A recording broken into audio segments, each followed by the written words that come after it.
Hi everyone, Jamie Madison here. Welcome to my YouTube channel. Today I'm going to be playing with the Mama Elephant Me and My Dragon stamp set. So I'm going to use this little dragon at the bottom where he's taken flight. I'm going to stamp this on Canson XL watercolor paper, and I'm using my Versamark and Onyx black ink.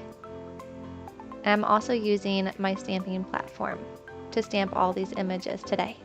If you don't have a stamping platform, you can use an acrylic block as well.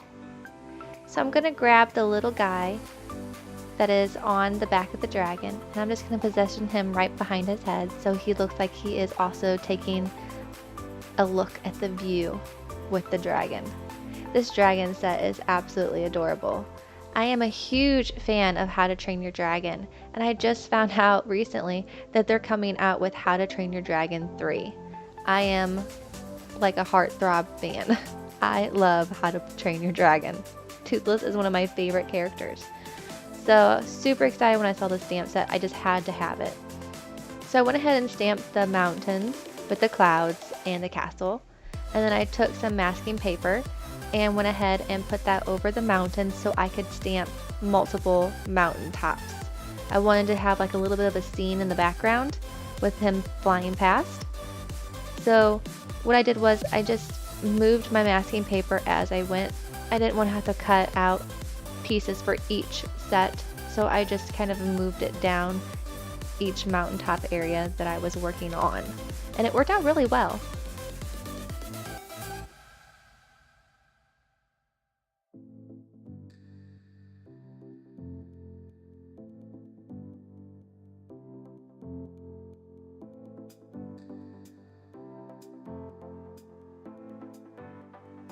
Alrighty, so now that I have all my stamping done, I'm going to start with my watercolor. I'm going to go in with my white watercolor, not like you can really see it, but at least this will keep it from looking too plain at the top. And then I'm going to go in with a nice sky blue and color in all my clouds with my sky blue. I went through and skipped ahead for a little bit of the repetitiveness, because I figured if you saw one cloud, you would know how I did the rest of them. So when I went through with my light blue, I went back in with a little bit of a darker blue and just did it at the bottom of the cloud to give it a little bit of a shadow. And then I went in with the brown for the mountains, and I repeated that step as well through all my mountains. And then I went in with a darker brown to do the same thing I did with the clouds and do like a little bit of a shadowing at the bottom, so you would see a shadow from where the clouds were resting and the mountains were sitting on top of the clouds. This card I had a lot of problems with. The coloring, not at all. The coloring went very smooth. I enjoyed it. I love watercoloring. I am very new to watercoloring. I've only been doing it for a couple months now, and you've pretty much seen my watercoloring. I don't do too much outside of making my cards, and I just make my cards in my spare time just to kind of relax from the day-to-day when I get home from work. It's kind of a way to get rid of all of your built-up frustrations of what happened in the day. Just let it all out on the paper. So it's very nice to watercolor. It's very relaxing for me. But this card turned into frustration as soon as I was done watercoloring. I loved the way everything turned out with the watercolor, so that wasn't frustrating at all. It was the actual construction of the card that took a turn for the worst. So after I was done watercoloring, I went ahead and started constructing my card. And I thought everything was going fine until at the very end, I noticed that it was just way too plain. And you'll see at the very end of me watercoloring, I'm going to show you what I'm talking about, because I did skip through the whole construction of the card so you can see the problem that I'm talking about. So what I did was I had to deconstruct the whole card. I just tried to save the images as best as I could, but even then I still wasn't 100% happy with this card. I also even contemplated, should I even publish this card? But I just love my little dragon, and I was hoping that someone might like him too. Even my camera I had issues with. I didn't check my battery on my camera, which is completely my fault. That's error use, you know, that's completely me. But what happened was at the very end of my card, when I started deconstructing it, because I never stopped recording, my battery started dying on me.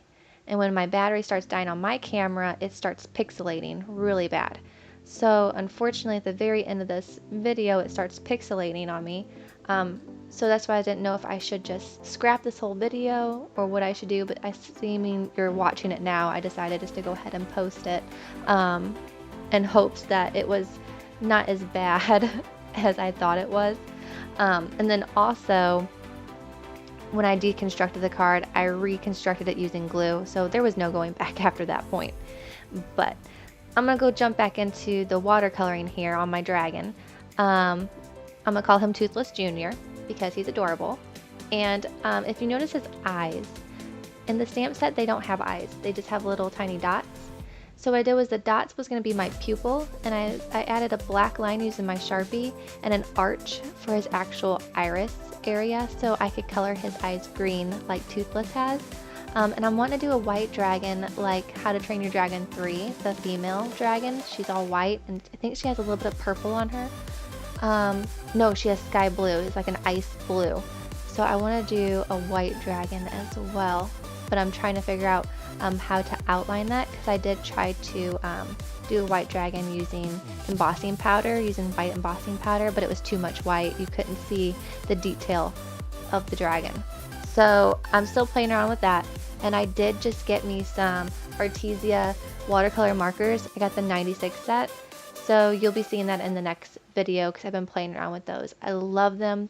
So much easier than my watercolor palette that I'm using now, because I only have 24 colors in this little tiny palette, and the 96 set is just blowing my mind with everything that I can do with that. So with the dragon, I went through and did him all black, and then I blended the purple up into the black so it would have some shading too. I didn't want to fall flat and just be black and purple.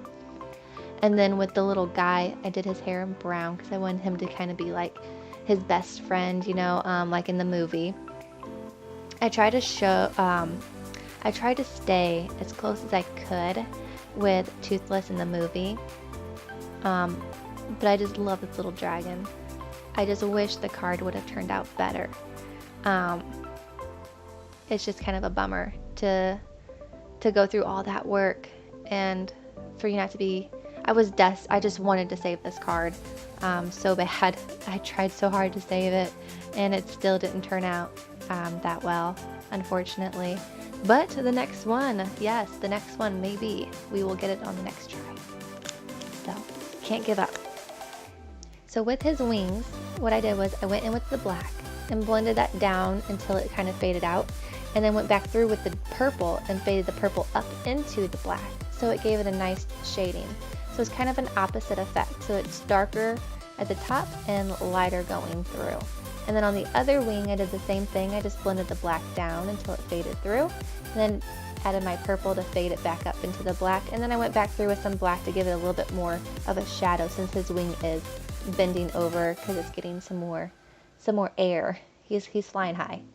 And then on his face, I went back through with some of the black and just shadowed around his eyes so they wouldn't be so one-dimensional. I wanted to kind of have like a shadow, like they were, you know, a little recessed, and then I went through with the bright green that Toothless is known for, those beautiful green eyes. And then I went through with his rider. I gave him some dark brown hair. I probably played around with the hair a little bit too much. I was trying to get him to have like a little side part, but it was not working.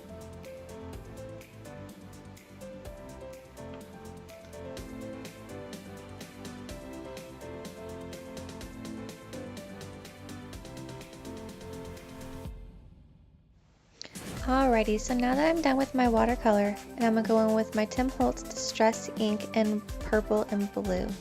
I'll have all the colors and what I use linked down below if you're interested, but just use those two colors and just added the purple in some spots, and then whatever was left over I added the blue, and then just took my blender and just blended it all through the page.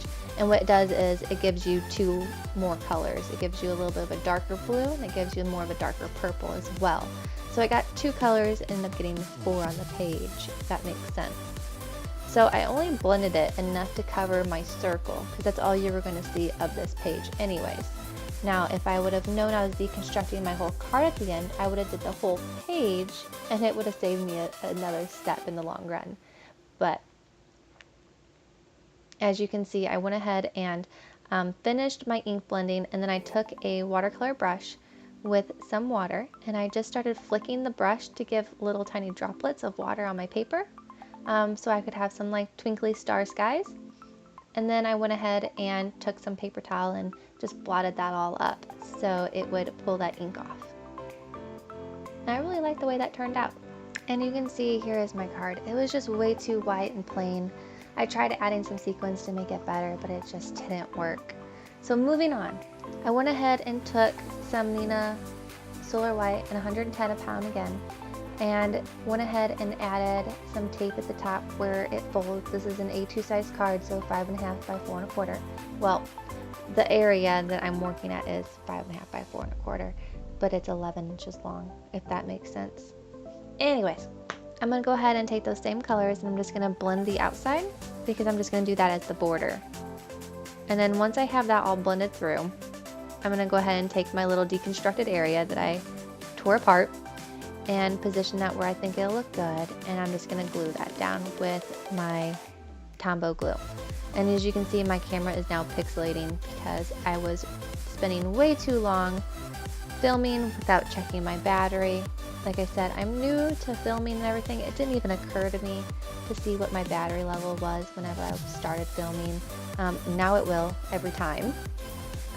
So I went ahead and glued that down, and I took a piece of, I got this from Michael's, it's their 100-pound cardstock, and I went ahead and cut a smaller circle out and put some glue on the back of it, and was very careful not to get that on any of my dragon, and just slid that on. And thankfully with glue you have time to kind of move it around to make sure that it looks good.